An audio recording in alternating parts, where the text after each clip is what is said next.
Throughout the NHL, as many players we see come and go from select franchises, there's always those select few following their draft dates that remain with their teams from start to finish. But unfortunately, there's simultaneously been a trend of longtime veteran players being forced to acclimate to new teams following over a decade's play in one city. In this video, I'm going to go over 4 players that all played over a decade for the same team, only to be forced to embrace yet another after the fact. And with that, here are 4 NHL players that were ultimately forgotten.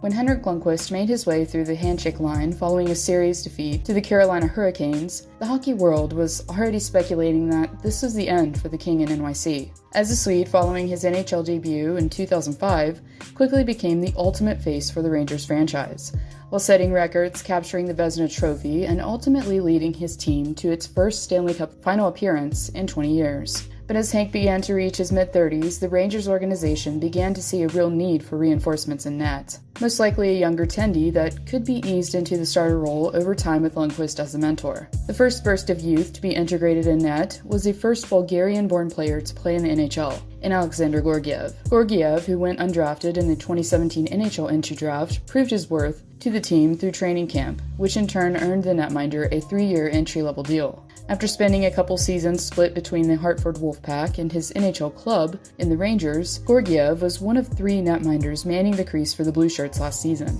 As up-and-comer Igor Shesterkin, after also spending time with the Rangers' AHL affiliate, made his NHL debut last January, while making 29 saves en route to his first win in net. Therefore, as the trifecta between the pipes began to take shape, Lundqvist, being the older Tendy with a contract set to expire next year, has begun to seem increasingly expendable. As the Kings spent part of the play-in round riding the bench, it became abundantly clear to most observing that 15 seasons or not, the 38-year-old had sadly worn out his welcome in the Big Apple.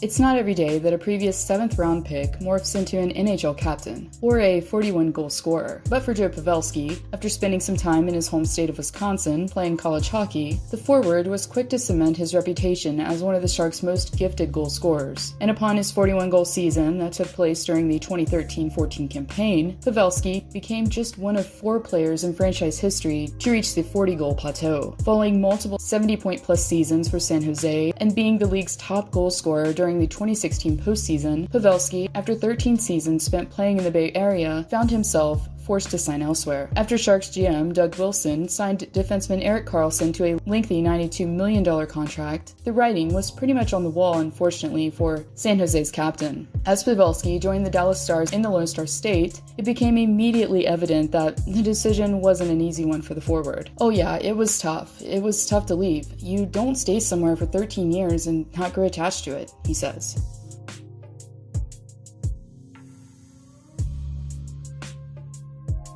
And yet another one of the few to enter the NHL undrafted, Green impressed Devils GM at the time, Lou Lamoriello, through his play with Miami University. The defenseman, after spending the majority of his debut season with the Devils AHL affiliate, while also being allowed to fill in for former Devil Johnny Oduya due to injury. Despite the fact that he wasn't the most offensive D-man around, Green was able for season after season to provide key leadership, which granted him captaincy for the start of the 2015-16 campaign. But it was a few years later that Green found himself following his former GM to Long Island upon the trade deadline. After spending his entire 14-year career solely playing in the Garden State, the defenseman was moved upon being asked to waive his no-trade clause. Regardless, for Green, it gave him a taste of something he hadn't had in a while: playoff hockey.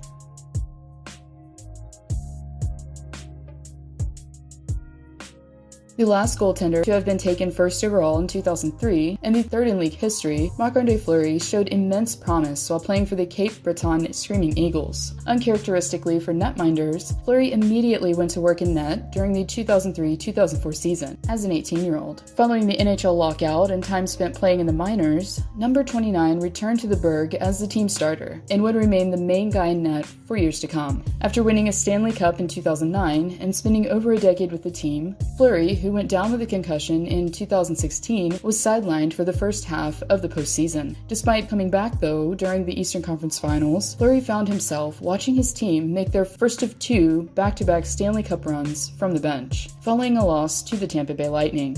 And, for the first time since he took the reins in net, the Flyers' future remained uncertain. With the Vegas expansion on the horizon, Fleury was given one last opportunity in the 2017 playoffs to shine for Pittsburgh. After leading the Penguins most of the way, although, he was replaced yet again by Murray in the Eastern Conference Finals.